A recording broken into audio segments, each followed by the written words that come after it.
Good afternoon and welcome to Dr. Khanna's Returning Youth Show, where we are returning young adults back to a productive life after incarceration. Please visit and donate to our cause at returningyouth.com. That's returningyouth.com. We are live to over 30 million homes on WPATAM 930 on your radio dial every Friday from 3 to 4 p.m. New York time. Join us streaming live at facebook.com/Khana4Kids. That's KHANNA, the number 4 kids. Khana4Kids. Dr. Khanna is an attorney, a child safety advocate, a servant of the underserved, and a champion of the nonprofit Voice of the Kids. Dr. Khan has launched his post-incarceration Juvenile Justice Reformation Act initiative called, in short, his Returning Youth Initiative. Dr. Khanna saw that Reformation Act did not adequately care for ex-offenders once they were released and decided he would address this in his Returning Youth Initiative by providing post-incarcerated youth with housing and training, along with required medical and psychological assistance needed to secure a job, build their careers, and greatly improve their lives. We're on air right now. I'm Angelica Robinson, here with my co-host Gary Saranto, and we would love to welcome Dr. Khanna and several other guests of the show, including our special guest today, Dr. Bello and Reverend Childress. Thank you all so much for being here, and I'm going to give it to Gary to introduce our guests. Thank you very much. Thank you very much, Angelica. We really appreciate it. I'm so excited, Dr. Bello, to have you here, and also Reverend Childish. You're a friend of a friend. You're a mutual friend of Angelica, so we're all connected there. I don't know if you know that, Angelica. She's a mutual friend of Donna, so that's how we got in contact with her. But she's a very special person. She's a clinical counselor, author, actress, ordained minister, and she founds the CEO, which if you go to the website, please go to it, moretolife.org, and that's TOO, moretolife.org. You will see some of the powerful, impressive people she's got to join her on her nonprofit, because she's dealing with a very big issue now, human trafficking. She's dedicated to reducing it. She is actually a survivor, and this is an empowerment organization. Dr. Bello draws from personal experience and her training as a pastoral clinical counselor to help survivors discover their authentic identities through mentoring and education. This is very valuable because she's helping these people get out of their imprisonment, but also get back into a life. More to Life Foundations is open outreach, a network provider, provides victim services, training, education, awareness, building events and preventions. We are so excited. We're going to get to you, Dr. Bello, after Dr. Khanna gives his review for the week. But I just wanted to give you the respect of just introducing you in advance. We also have Pastor Leonard Howard Childish Jr., a friend of mine I've known for I don't know, 10 years. He's from Montclair, New Jersey, where my daughter is also from, and he's the pastor of New Calvary Baptist Church. He started the organization trying to help the African-American community increase their population through reduction of abortion. So basically, that's his platform. It's called blackgenocide.org, blackgenocide.org. And we're very excited to have him and Dr. Bello on. We'll get to both of them.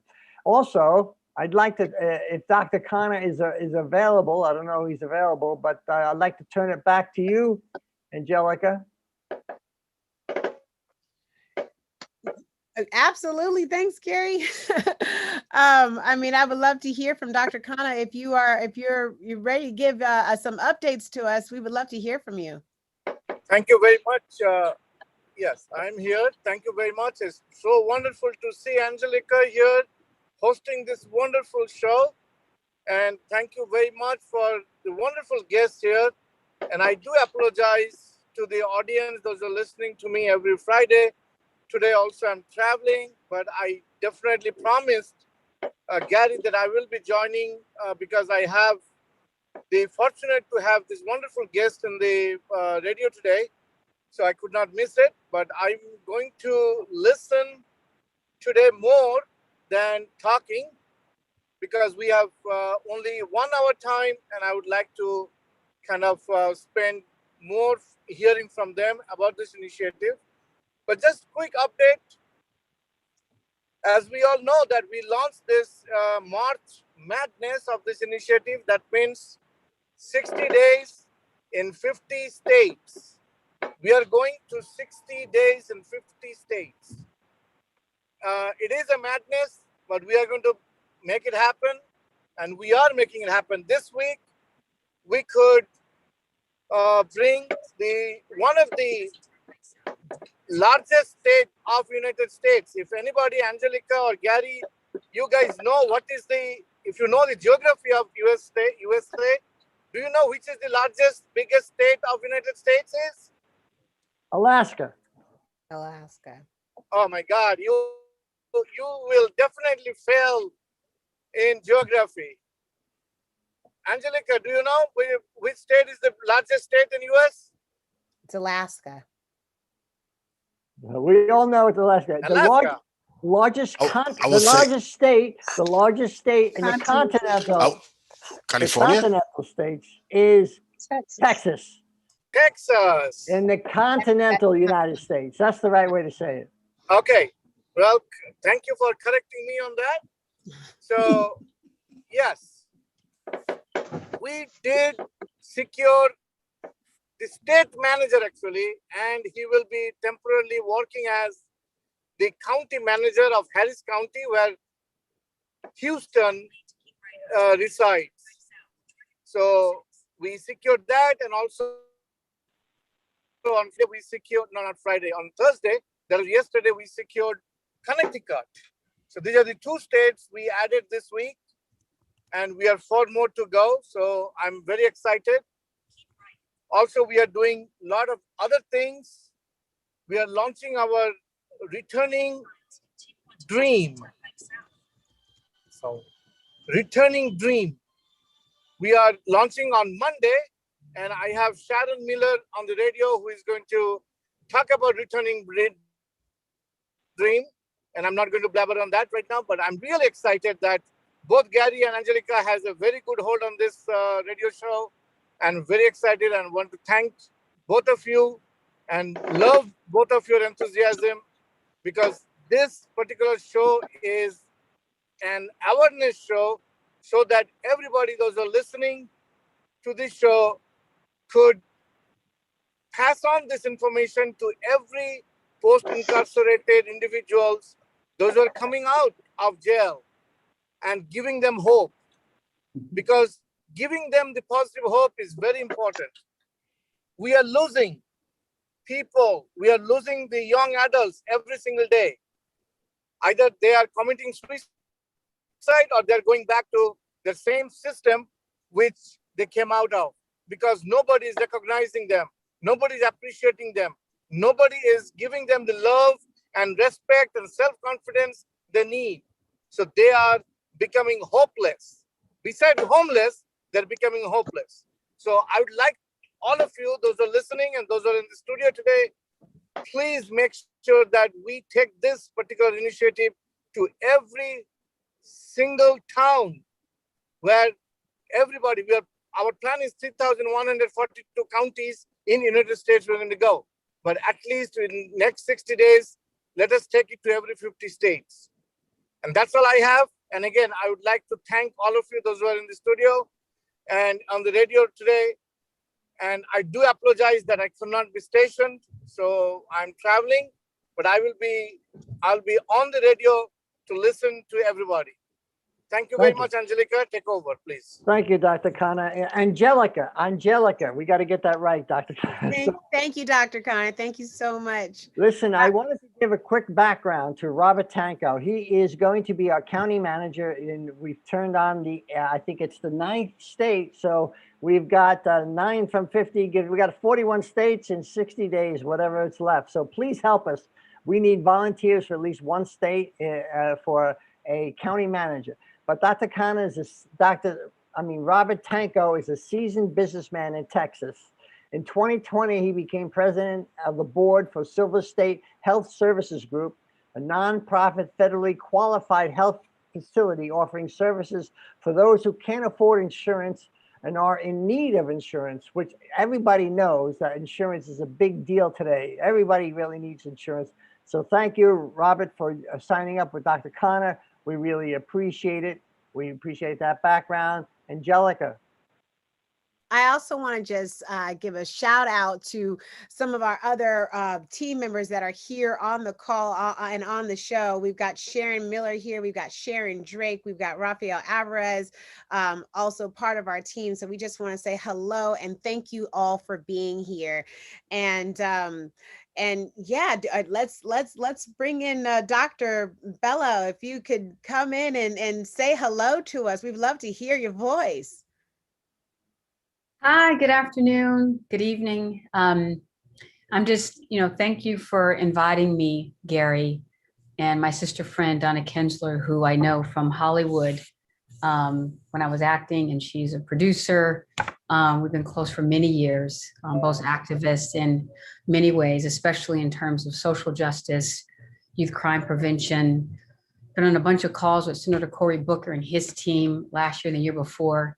When we look at the disproportionate number of kids of color and individuals of color incarcerated, and then my work in human trafficking has been long uphill battle, but successful, if we can call it that, because we are making change. Also being a technologist, a developer, and a Google Next Gen policy leader, doing some consultation for Health and Human Services in DC, also the U.S. Department of Justice. It's been exciting to see change, but we are a long way off. And some of the issues here of late, I understand why young people are afraid, young Black men are afraid. And in our work, we do see a large number of human trafficking victims still cuffed and incarcerated and in committed programs that shouldn't be. And so hopefully we'll talk about that a little bit today. Wow. Wow. Dr. Bello did not come to play today. She said, let's have a conversation. I think we should get right into it, honestly. I mean, Gary, how do you feel? I think it's great. Let's do it. I mean, let's do it. Please, please, please, Dr. Bello, tell us more. I mean, how did you get involved? How did you get started in this? I mean, you said you were an actress back in the day and then you transitioned into here. So like, what was that journey? And then, and to bringing us full forward to right now and the work that you're doing and how it kind of ties in with Dr. Khanna's initiative. I've got tons of questions, but please tell us how you got started first. Yeah, well, it was forced upon me. We don't often create, and I say this to young people all the time, sometimes our callings choose us even long before we're born. There's a precipitation of who we're supposed to be. And in the thick of it all, sometimes it's pressed through toward profound struggle. I believe that on the other side of adversity is an equal or greater reward. And sometimes that adversity is profound and some people don't make it to the other side. But when you do, and if you can, then life eventually becomes something that is a blessing for others. I think that we're all born as an answer to a problem, in addition to our own community, to our families, and to enjoy it. But, as a young girl, my family, very educated, not poor, but my father was married 4 times. My mother was married 4 times, and she was a victim of domestic violence. I come from a history of, my family kind of started at the NAACP chapter in Los Angeles, and their hotel, the Dunsbar Hotel, was in the Green Book, and have pictures of them, breaking ground with W.E.B. Du Bois, and a long history of Black folk doing extraordinary things. My aunt, Elizabeth Green, was married to Arturo Schomburg, and during that whole process of the Schomburg Museum in New York. And so my history was one of activism and advocacy, but I was brutally raped at the age of 11. And I saw my mother get beat up often. And so I ran away. I was a straight A student, athlete, ribboned athlete, baseball player, basketball, and I ran track.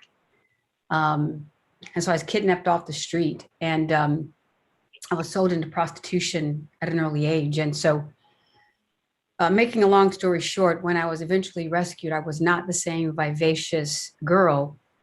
I was a young addict, broken psychologically, emotionally. I had no idea who I was. And I had to build my life back. And I ended up becoming an actor. It's a long story, so I won't go into that now, but I was really successful. I did really well, but I crashed and burned because I wasn't comfortable in my own skin. I didn't have the savviness to move in and out and deal with some of the things that Hollywood serves up. I also saw a lot of human trafficking there, and a lot of parties where things were going on, and I began to get triggered. And I still had a secret addiction to cocaine. And so I ended up making a lot of money, and I ended up leaving Hollywood, buying a house. And I said, there's got to be more to life. So More to Life was born out of my own pain, trying to figure out what is this? What am I dealing with? What am I trying to hide from? And when you have 80%, especially the most trafficked person in the world are girls of color. We know that 33% of girls are raped in the United States, a high propensity, 1 in 6 boys. And many of those identifications of sexual violence were and are human trafficking under federal and state laws. And so many children who have issues, back when I was a kid, they would say, oh man, she is fast, or that boy, he's so bad, or she's this or that, not realizing those kids were sexualized, those kids were violated, those kids were raped, and they're messing up, they're yelling at teachers, they're ditching class, they're getting into petty theft and other crimes because they've been hurt, they've been pained. They're not identified as victims, they're identified as perpetrators, as bad kids. And there's no such thing really, when you look at analytics of a bad kid. We have a program that I wrote called RJED, Restorative Justice, Reduced Demand Education. And so it's court appointed. And so men take this course that buy. And now we're working with federal human traffickers post-incarceration. And so far, we have 90% of those traffickers that were completely violated, grew up in prostitution, sort of had a father who wasn't there or so drugs.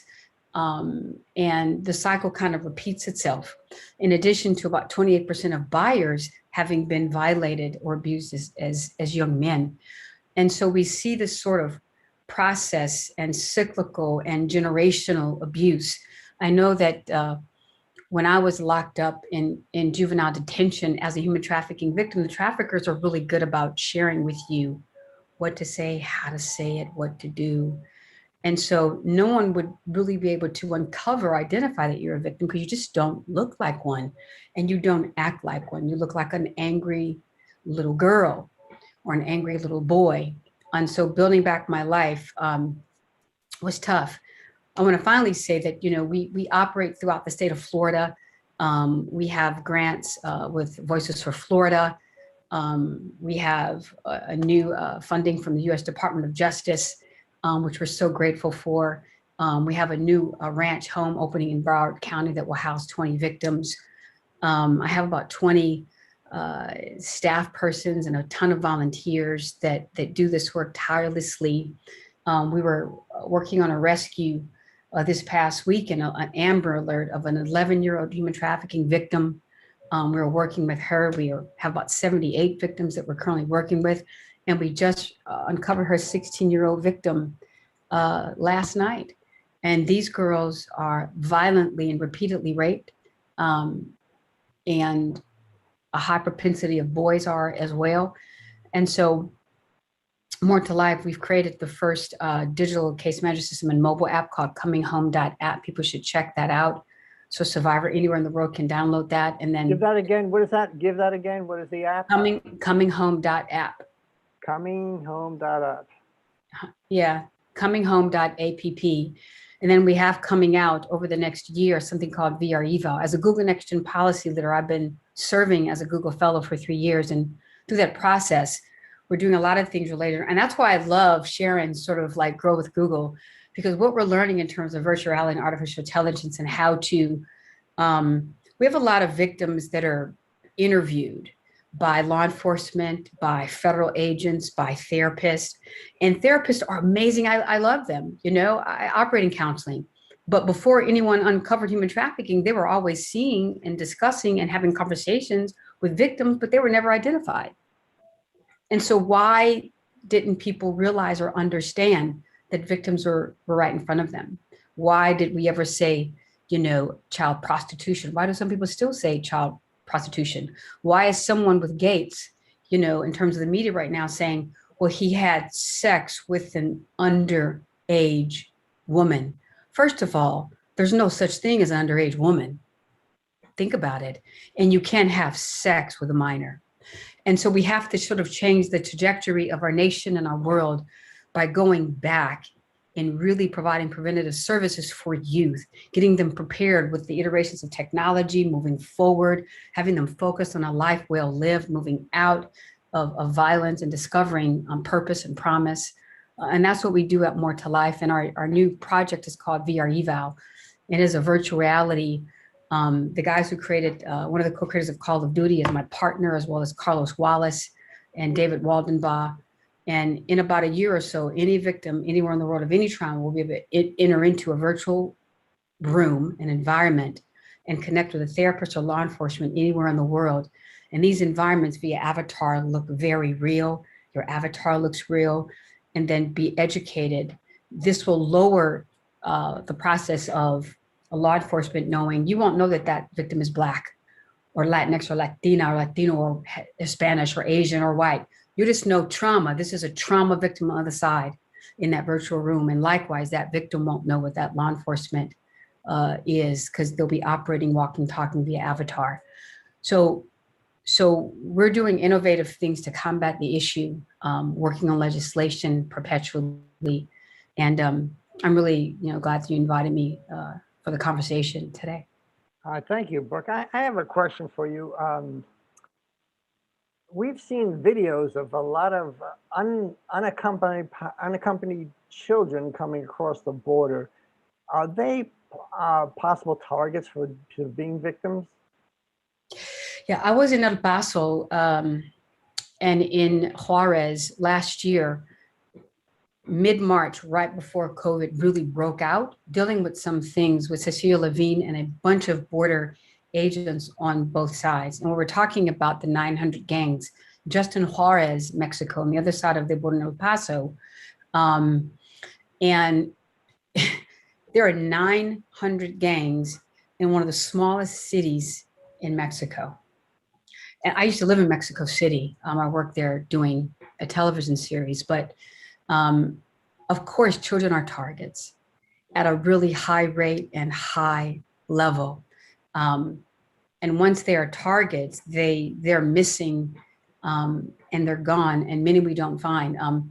A lot of people think of human trafficking, Gary, and they have this thing in their mind about sex, and sometimes they think that's what's going on. And the older the child gets, it becomes sort of normalized.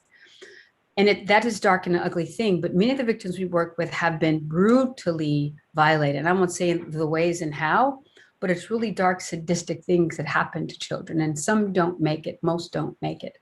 And so I think what the current administration has done, there's good and bad, but those buildings and that those holding places weren't really put there by this administration. They've been there for a long time. So we just need to find a way to bridge build children to a safe place until we can find other methods. But of course, They are, whether it's labor trafficking, which is the #1 type of trafficking in the United States, mainly construction.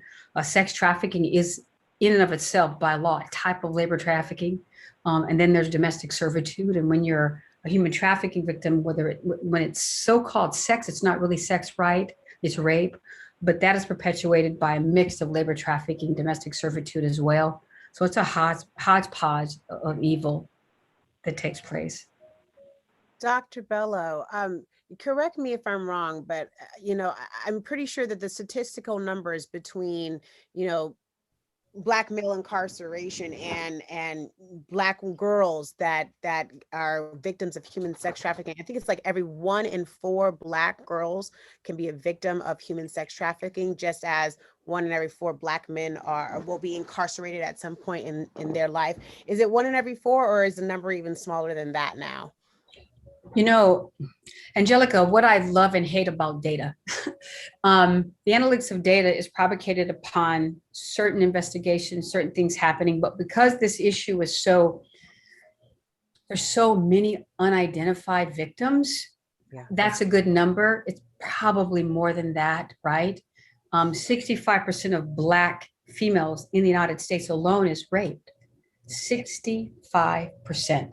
Wow. How many of those rapes that are known can be identified as trafficking under federal state law?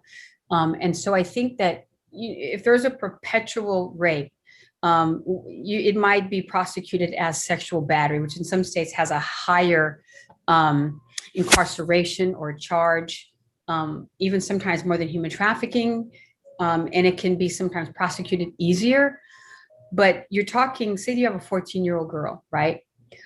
A lot of, unfortunately, men, the way they see things, and I love men, I'm happily married, but sometimes without education, they'll look at that 14-year-old girl. She says, well, I love him, and that's my man. And, they say all these things in a way that cause prosecutors, attorneys, therapists to think, well, I guess she kind of wanted to be there, not understanding that she's been completely groomed, completely manipulated.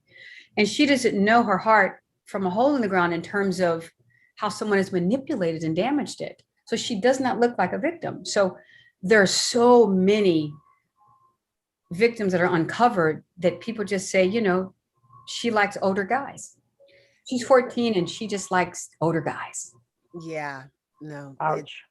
And that you had mentioned that you were also a victim and that you were also incarcerated at one point. Is that correct? Did I hear you correctly when you said that? I did. I don't talk about that too much because I don't want to put stuff out there in terms of, I have probably some nameless charge someplace that they're probably still looking for me. But I was actually incarcerated in the juvenile justice system because I was trafficked by the mafia in Las Vegas. But then I was also put in a maximum security prison as a trafficking victim. When the traffickers made me say I was 18. So I was actually a minor with a fake ID in a federal prison. Jesus. And when I got out on bail of the traffickers, I just never went back. But I was a minor anyway, but they didn't know it. And the ID, it wasn't real and it didn't have my name. So that was a wrap, but that happens often. And I just one question, and then I really want to open it up to the entire team. But what issues did you face personally coming back into society after being incarcerated? Yeah. As a juvenile, so in detention, I don't necessarily look at that as incarceration in the same way. But at the time in Clark County juvenile detention, I was in handcuffs, right?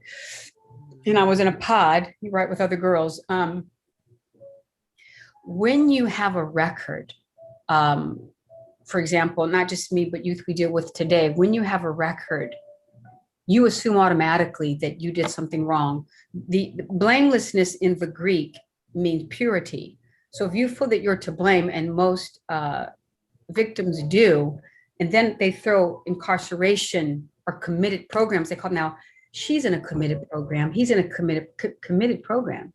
It's not a program, it's juvenile detention, it is incarceration. Why are you calling it a committed program? There are locks and chains all around the buildings, and they're told what to do, when to eat, when to go to bed, when to wake up.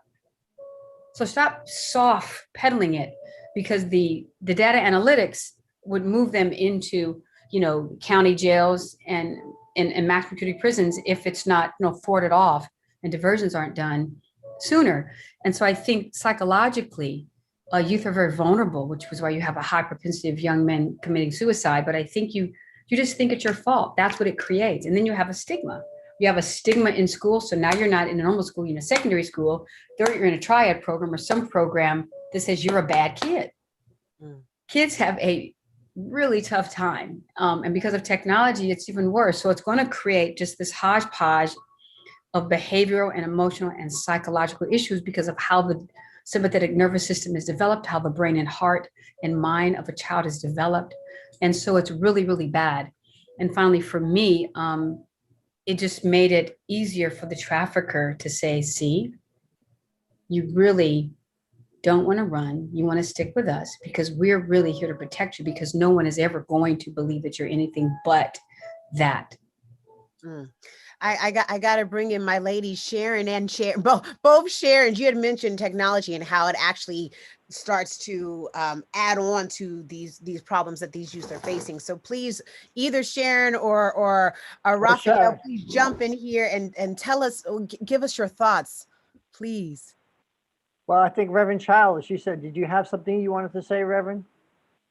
I don't want to go out of turn or anything, but I'm just really so impressed with the young lady and her past and work that she's committed to.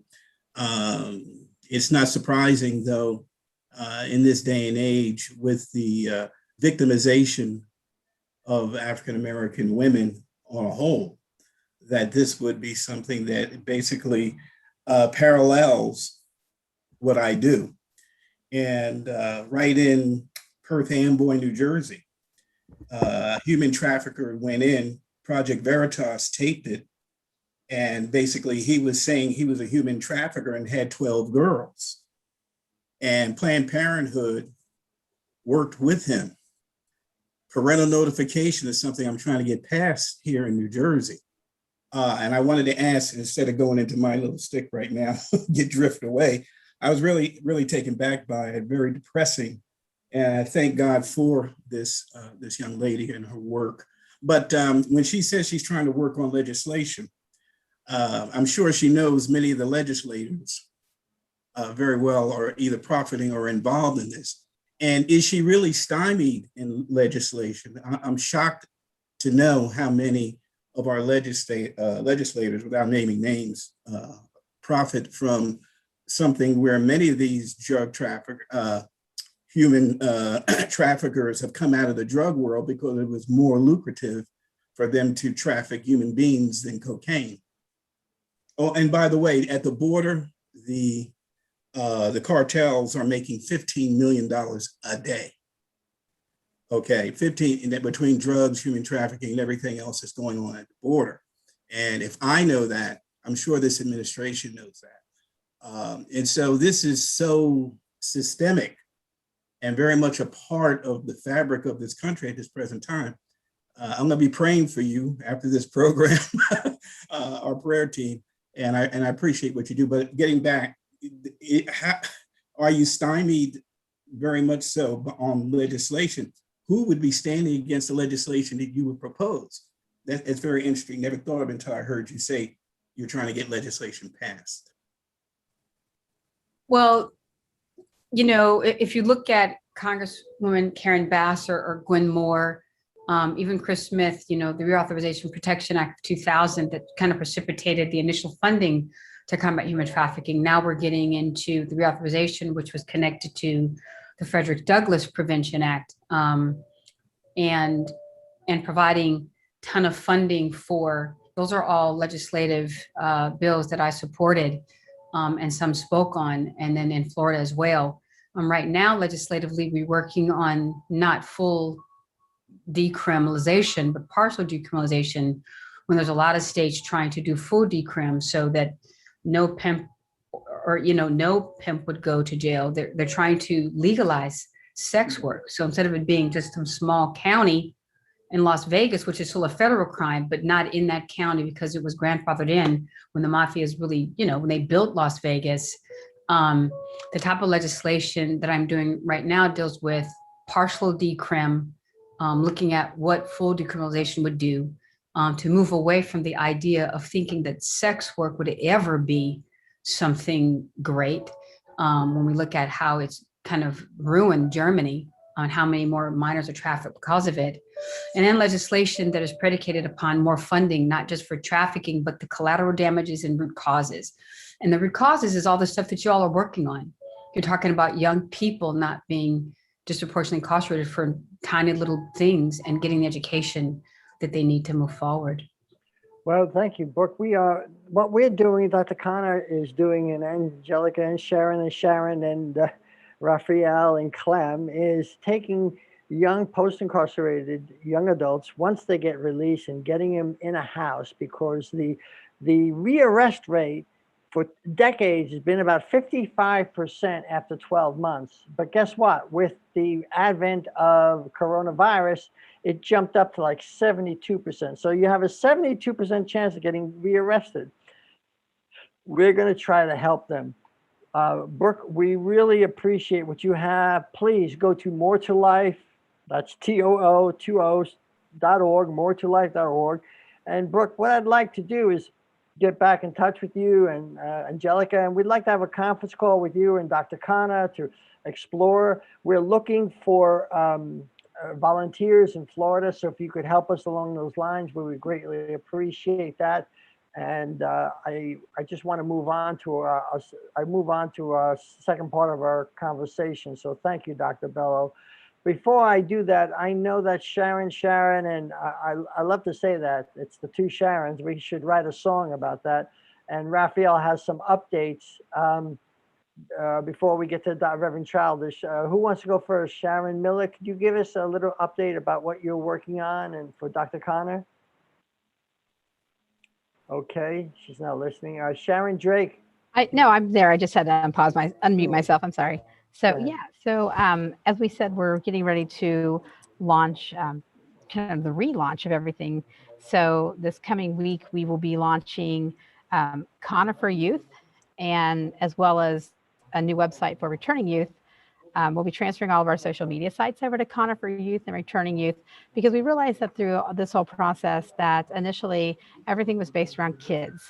And we just need to get to the point that, we're actually promoting, talking, and having the same message for what we're doing, which is working with youth and young adults post-incarceration aspect of it. So with that, we've come up with a new slogan, which is Restoring Lives, Returning Dreams. And this Monday, we will be launching our Returning Dreams fundraiser. So it's more about spreading the word of what we're doing and getting people to want to be involved and helping in one way or the other. So, and with it, our request is that they donate $1 and share it with 10 friends. Hopefully they share with 100 friends, but that's where we're at with it. So, and then it's all about that is just getting people within it when they go to make the donation, and whether they can donate or not, to click the button that says, hey, get our newsletter, or, let me have the opportunity to, get, to volunteer and be a part of what your initiative is. Or the other aspect of it is to share their story with us, because by having people share their stories, whether it was a positive or negative outcome the first time, second time, third time, we will learn from that experience, as well as sometimes people just need to feel heard. So that's, where we're at, and all of that will be happening on this coming Monday.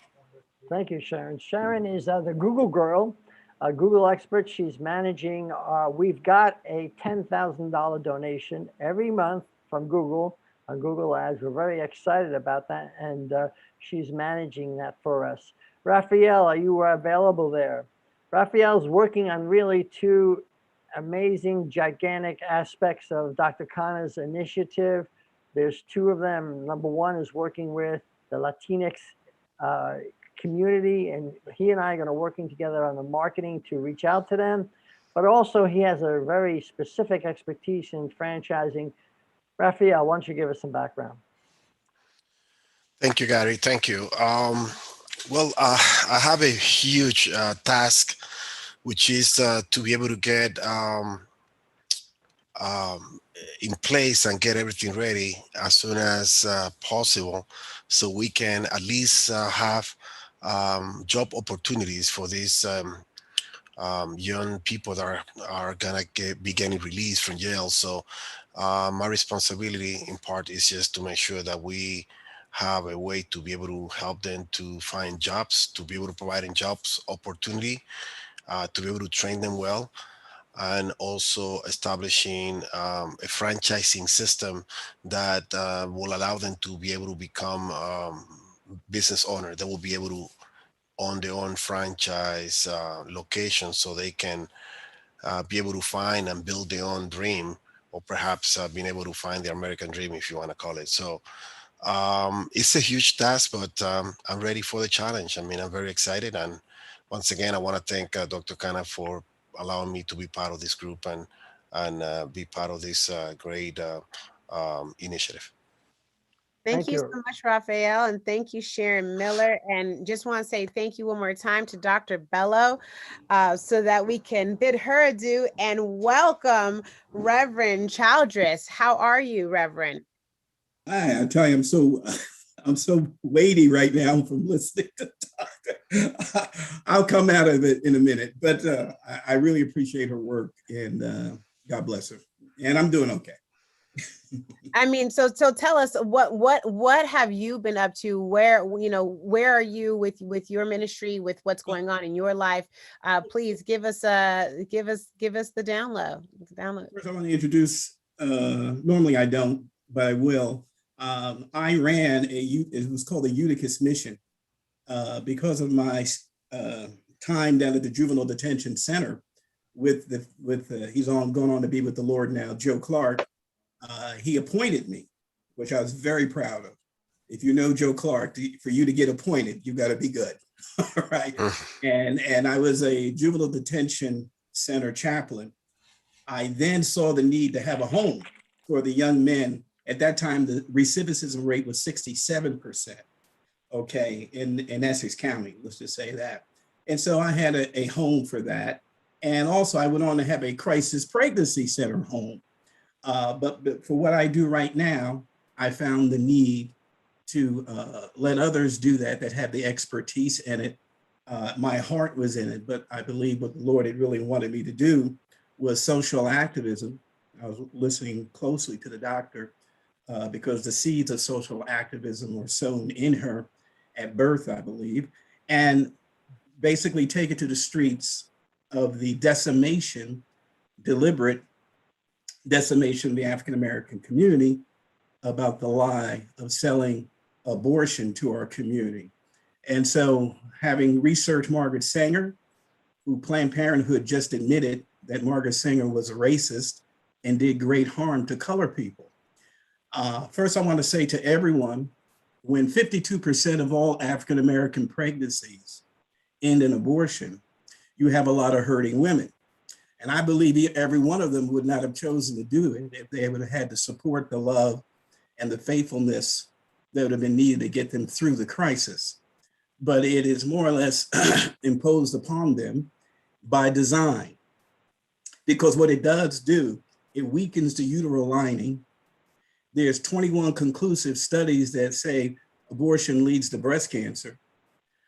African Americans now lead the country in miscarriages at a time when we were having our children in the field, and it never was an issue. Miscarriages and abortion, breast cancer, never issue in the African American community until we started pushing our young women and married women to use abortion as a contraceptive. And so that was a systemic plan. If you remember anything, remember MyAlpha 21, MAAFA 21.com. My good friend down in Texas, Denton, Texas, created a documentary that lays out the systemic plan to diminish people of color. I must also truly say, as a minister, please remember there is forgiveness with God. We have many women out there who consciously know what they did is wrong, but circumstantially felt it was the best thing to do. The people in the African-American community, it's our young ladies that are going to college at a rate higher than the Korean community, which used to be the highest. And so our young ladies are going to college. She's down at Spelman. It's her first year down there. Her dad's talking about her in the barbershop. Mom's talking about her at the hairdresser. Okay, she goes out one weekend and there's an indiscretion. She finds herself pregnant. She's the first one in her family to go to college. What do you think she's going to do? What do you think she's going to, what kind of pressure is now upon her to abort that child? And then she lives with that decision the rest of her life. Women are not designed to abort. Abortion is unnatural. The brain does not recognize the abortion until weeks, if not months later. And that's why the breast develops in a certain way that creates the cancer, because it's trying to feed a child that's, or prepare to feed a child that's not there. So it is unnatural. It is not anything physiologically any doctor could say is good for you and be telling you the truth. And in New York, a few years back, you know, I do get stressed over this sometimes because people are being lied to. It is something that was diabolically done. It is something that has always been the case, whether it be slavery, whether it be Jim Crow laws, now it's abortion, because all three dehumanized us, okay? All three said you weren't human. Dred Scott, by the way, which was never eradicated, but amended, said you were 3/5 human. It's the same mentality when it comes to the child. Dr. Martin Luther King said the Negro cannot win if he chooses to sacrifice his children for immediate comfort and safety. The scriptures tell me I live for the generation coming up behind me. But I also know in Timothy it said in the last days, men would be seekers of pleasure more than seekers of God. We have to, you want to talk about getting back? Your organization is the Good Samaritan. You found someone wounded by the side of the road, is trying to make it to the city in order to be productive. He fell amongst thieves. You need a Samaritan who feels rejected even by the society, because the Jews had no dealings with Samaritans, to take them to the innkeeper. That's me. I'm like the Father's house. I'm there to take care of those who come into my church, okay? My congregation are those that travel along the road to Jericho. You can't walk by the wounded. There's many wounded African-American girls, and I just lost a very good friend who had a ministry that was ministering to fathers who recognized their seed had been destroyed by a scheme. Martin Luther King also said, it's not so much where there is darkness, the people will sin. Dr. King, he quoted from, I forgot who, but he used to say it all the time. Where there is darkness, the people will sin. So it's not so much the darkness, is those, but it's he who created the sin in the darkness. In other words, it's the persons who created the system of abortion with the design to basically diminish people of color and do great harm to the body. Physiologically, there's no defense for it.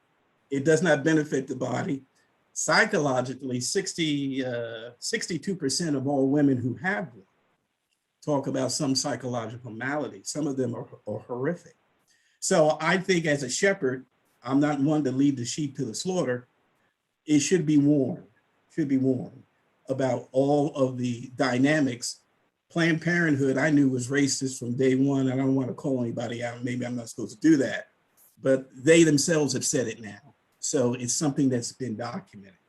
They said that their founder was racist and the system itself targeted African Americans. So we do this nationally. I go down to the largest African American college in Florida, A&M, had an outstanding time. going to different college campuses with our message. We are peaceful, just as Dr. King taught. We do protest, just as Dr. King taught. And my first calling is as a minister, not a community activist, though some may say that. My first calling as a minister is to be a priest. Then the second is to be a prophet, to say what thus saith the Lord, not what thus saith Reverend Childers. And when the scripture teaches me, he said, before you were in your mother's womb, I knew you, okay? And he said, I ordained you. He's talking to Jeremiah as a prophet unto the nation. I looked up that word before and knew. The key thing he says, I knew you. He said, we were intimate, okay? I was involved in your life then, not sexual intimacy, but I was intimate with your person, okay? So before I had a body, okay, I was a person, or else you got to strike the first chapter of Jeremiah.